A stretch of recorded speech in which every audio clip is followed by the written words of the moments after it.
If you took a break from language learning over the summer, then this is for you. Let's start with the bad news. The bad news is you've likely forgotten a lot of what you've learned. Because language works on a use it or lose it basis, which is not great if you actually want to learn. The good news?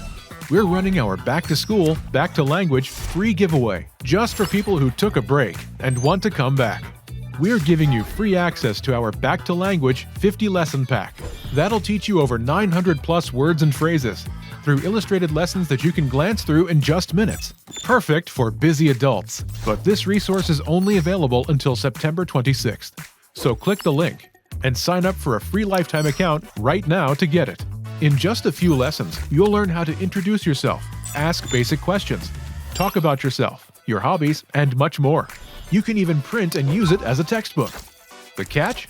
First, this lesson pack is only useful for learners who want to start again at the beginner level, not for experienced learners.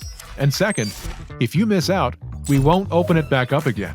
So, if you took a break from language learning and want to get back, get our free Back to Language 50 lesson pack before September 26th. Click the link in the description and sign up for a free lifetime account right now.